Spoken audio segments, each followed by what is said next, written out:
Everyone, welcome to BrandBusters. You got your hosts here, James Schwinn and Sean Lee. We've got a lot to unpack. And in episode one, we're crossing a couple topics here, ranging from e-commerce, fitness, life. But for this kind of origin story of sorts, a little background on me. So James Schwinn, sales director at Quartile right now. We're an e-commerce advertising software platform, work with over 5,000 customers, one of the major providers in the space, helping scale your ad dollars efficiently across channels and marketplaces. I have 10 years in sales and go-to-market experience across privately held, publicly traded, in a PE-backed environment. So I've known Sean for a long time and really excited to dig into this with him. Yeah, it's great, James. Thanks for co-hosting this with me, and excited to dive in. But yeah, I'm Sean Lee, and my background's in CPG. I spent about a decade at Procter and Gamble, and then have led an Amazon agency, and now run my own company where we acquire direct-to-consumer brands and offer some pretty kick-ass 3PL and Amazon services. Company's called Cincy Brands, and James and I are here to talk CPG and ecom and shoot it to you straight.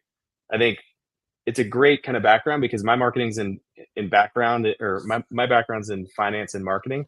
James comes from the sales side, so we like to push each other, and we've always worked well together. So looking for some really engaging, fun, dynamic conversations here. So James, one of the first things I was seeing this week in the news, I've been seeing it on LinkedIn. I'm seeing people specifically in Europe talking about it, that Amazon Vendor Central is starting to stop buying low selling price items. So think, a single Old Spice deodorant or something under $10 from a lot of large vendors out there. What impact do you think that's going to have on the marketplace? And do you think more people shift to multi-packs or selling directly themselves? What do you think happens? What's the go-to consulting answer? It depends. I think what Amazon has that designation of crap, right? So cannot realize a profit. So no surprise here that they're trying to shed this. I think it will have some of impact here in the US, but again, what's the major implication here? I think if anything, everyone's trying to drive multi-packs, and there's more margin there.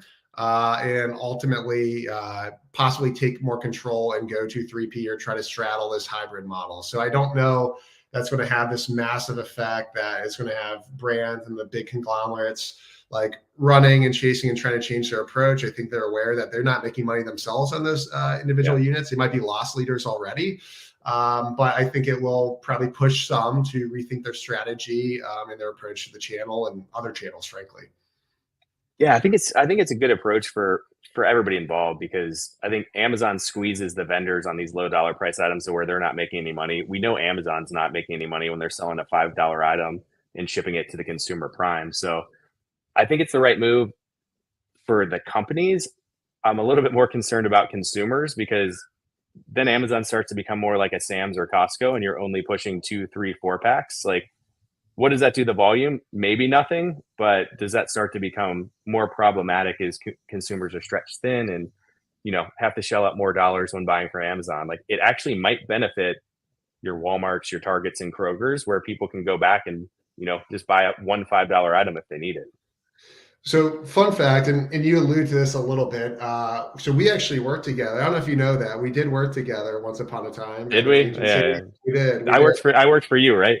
Yeah, no, you bailed me out and covered my ass. But one of the things that comes to mind here is for launches and for emerging brands, maybe less established, but one of the big concepts you drove was like, how can we drive trial and acquisition?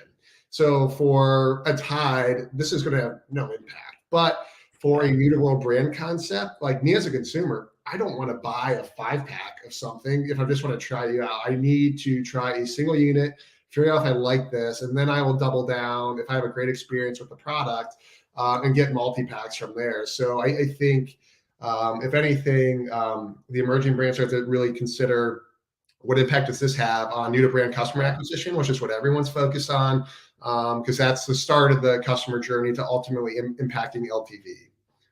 Yeah, I think that's super smart. I mean, the worst case scenario is if Amazon just becomes a channel for your loyal customers.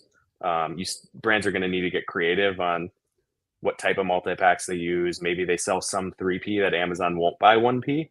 and just take a loss leader in selling that single unit. But I think it'll be interesting. And again, I haven't seen any news stories about this, but I'm just seeing people start to post about it on LinkedIn. And, I feel like it's coming and it makes sense based on the crap list. And at Cincy Brands, we work with some large companies that sell to Amazon Vendor Central, and we're hearing similar things. So curious to see how this plays out, but I hope all our listeners can start thinking about it and figure out what their strategy should be. Yeah. So kind of moving on to the next portion is, this is our brand busting segment, which is why we created the show BrandBusters. So we're going to talk about a brand that's in the news or something that we've seen that's cool or interesting. And it seems like Solo Stove and Solo Brands are the talk of the town on Twitter and LinkedIn, maybe talked about too much. So what do you think, James? Was it fair for them to fire their CEO? And do we think that Snoop Dogg was a failure on this thing? Give us your take. Well, frankly, this has me fired up. Pun intended. I think it's too soon to call a dud or a success. I did some digging into this. I think a lot of people are willing to grab onto a headline and look at it at face value. But as we all know, the time horizon for any brand building or awareness play, you're not going to impact same quarter sales. You might, Never. but you're talking 6-12 month horizon, best case scenario. Plus, what if there's a seasonality to your product, which maybe I'm off base here, but if I'm thinking about like doing bonfires or hosting them in my backyard, Sean and I are both in Cincinnati, Ohio for everyone. So we're in the midst of gray and cold and freezing our asses off outside. I don't want to sit outside right now, but come summer and fall, like I would absolutely love to, grab one of those products and have. I don't want to just sit when I'm going to be, inside with my toddlers for the next couple of months. Going even deeper though, looking at John Maris, who I think really, I think he got a little bit, I don't know any of the nuances behind the scenes here, but maybe a little bit unfair. So John came on a couple of years ago. So get these numbers. 2018, 6 years ago now, Solo Stove was clearing 16 million. In 2020, that's 300 million. And in 2023, they were on pace to clear 500 million. So John Maris. That sounds pretty damn good to me, James. I would love to have some numbers like that right now. I would love to have those numbers, and I think so many companies would. So I think the other kicker too is they're profitable. They're EBITDA positive, which a lot of primarily D2C brands are not. Yeah. No, absolutely. The amount of money that's just being lit on fire by these other D2C brands that can't even, remotely touch that growth velocity. Again, I'm a little bit surprised that was the call. I don't know if there's any other dynamics at play there. But you and I both having been at the same kind of VC backed company and having been in a couple environments, I think one of the analogies I look at, whether it be a leader of a company or someone running in, you kind of fall into one of two buckets. So you have fire starters, and so 0 to 1, and fire stokers going from like 1 to N. And love that this analogy really plays in well to Solo Stove. But some people are just able to start something from scratch. They embrace the chaos, are able to insert infrastructure from their past experiences and really like rally, inspire people. And then others need to come into something that's already been built and then kind of help optimize and make sure it's stable and growing on a more consistent, pragmatic base. And very rarely do those two skill sets or like personas overlap. I think the other thing that you can see here is going from like founder to CEO. That's another type of, as the business becomes more mature. Now, John is not a founder. He came in after the fact, after they've moved up, but he absolutely grew this thing. And he lasted 5 years, average CEO, 10 years, 4.5 years. By all intents and purposes, I think John did a great job. I think people there calling this a miss are a little bit premature in their take on that. Yeah, I mean, I think the ad campaign was brilliant. I'm not sure what agency was involved in it, but I saw it everywhere. My wife and I saw it before they did the big unveil. Like, we were actually talking about it over dinner. We're like, here's Snoop Dogg's giving up smoking pot, and she's like, no way. And we were like looking at it. So it was very cool. Like, I think the hook got a ton of people engaged. I think the reveal was, it's kind of cheesy, but it played in with what Solo Stove does, which is a smokeless fire pit, right? So it's the perfect dramatization of that benefit for the brand. And I think they got like 50 or 60,000 new followers on social media. Again, probably a little bit of the wrong timing, like you said, doing it around Christmas time. Maybe it helped with gifting, but they didn't see a huge sales bump. And from what I read in a news release, it looks like over the past year their EBITDA dropped to about 14% when they were expecting 18. So I think the CEO was kind of a scapegoat for a slowing economy, and they were blaming extra ad spend on diluting their EBITDA margin. Which, if they weren't a publicly traded company, I don't think anybody would care whether you went from 18 to 14 and 500 million in sales, right? Because you're investing in building for the future. But I mean, we dealt with it when I was at Procter and Gamble. You really have to think in kind of quarters and like 12-month periods in your investment, and you get in these cycles where you may want to ramp up and beat a competitor by overspending an ad spend, that may pay off 6, 12, 18 months in the future. But you often get caught in the cycle if you just can't do that because you got to cut expenses to hit your Wall Street number or whatever. And you kind of get into this short-term thinking loop, which I suspect is what happened here. Because overall, I think the campaign was great. If you look at the overall outdoor space, I just saw that REI laid off a few people today, which is obviously terrible news. And they've had 4 quarters of quarter-on-quarter declines. So that tells me that the entire outdoor space is, slowing down or probably in a bit of a recession. So I don't think you can blame Snoop Dogg. I don't think you can blame the CEO for the broader macro trends. And I mean, frankly, I bought a Solo Stove when we were all locked down during COVID. How many other people did the same thing? So how many more Solo Stoves can you sell to people that didn't already do that? I think the jury's still out. I wouldn't be shocked if come springtime, this campaign has a benefit from them, and the next CEO gets to take credit for it.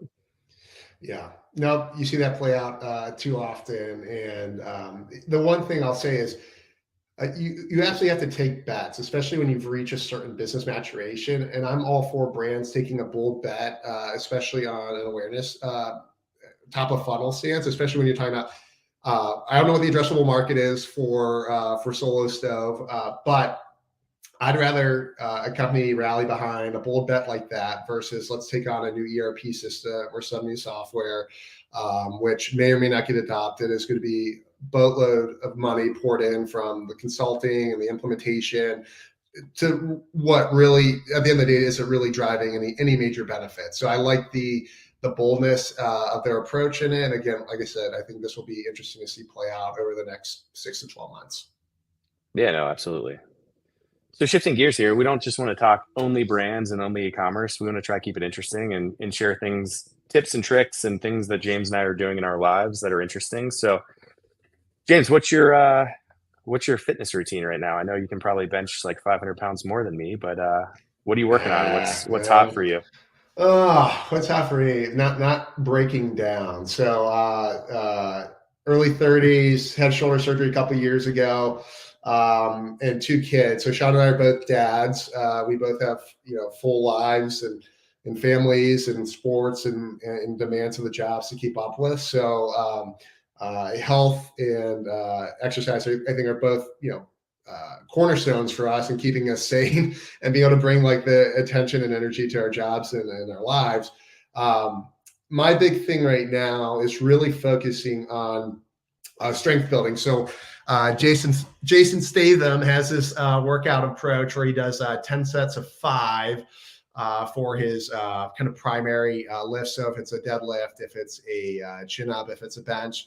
So rather than doing 6 to 7 different exercises of 3 sets of 10, I'm really focused on kind of pushing that strength and more rest period. So I'm actually incorporating that right now. And I've seen a nice little uptick. I think I put on maybe 6 or 7 lbs in the last month or two. So some of that's maybe holiday food oriented. I'd say that's probably all the cookies, right? I make some damn good sugar cookies, let me tell you. And Girl Scout cookie season's coming up right now, which trefoils all the way. I'm the plain Jane guy, but damn, I will crush some trefoils. If I'm even saying that right. I don't even know if I'm saying that right, honestly, but all the way. Yeah, and for me, I've kind of been all over the place. I've probably taken every rabbit hole and extreme. Like in college, I used to lift a ton, um, did protein shakes, weight gainer, all that. Early in my career, I got really into distance running and cycling, did marathons, 100-mile bike races through Death Valley. I've kind of taken every extreme possible. I think I overdid it on the running and got a little too lean, and some injuries brought me back to lifting. So now I think it's all about balance and efficiency. Like you said, I think your program of focus on the core lifts that are going to touch most of your muscles is probably the best way to do it versus spending too much time doing everything else. I'm kind of right in the middle. I do a 4-day split. I do a Tuesday and Saturday push and a Thursday and Sunday pull, and about 5 exercises within each day.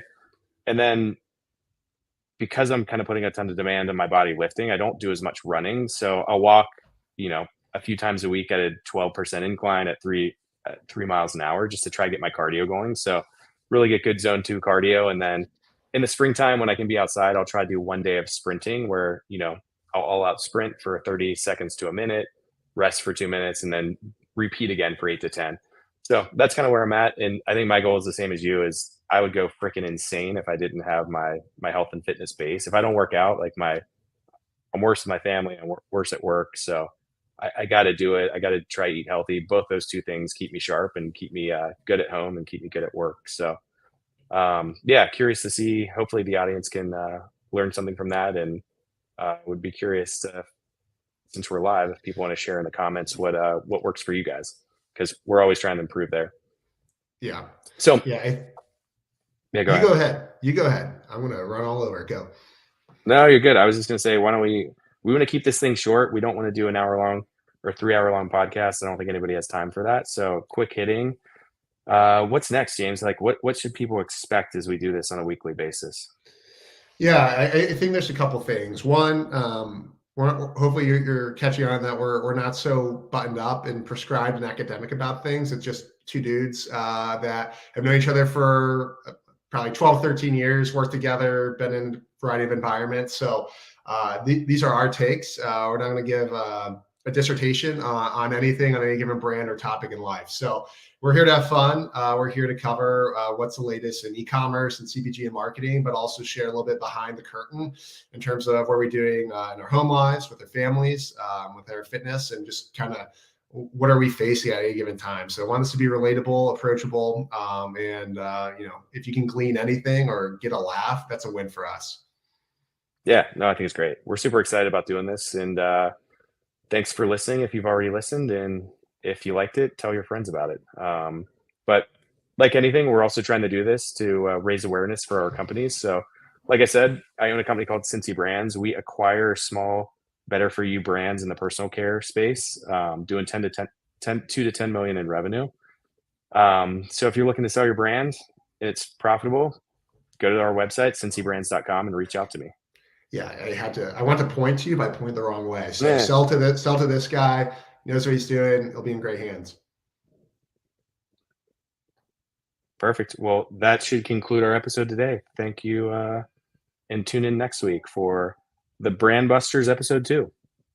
Woo! Ready for it. Let's go.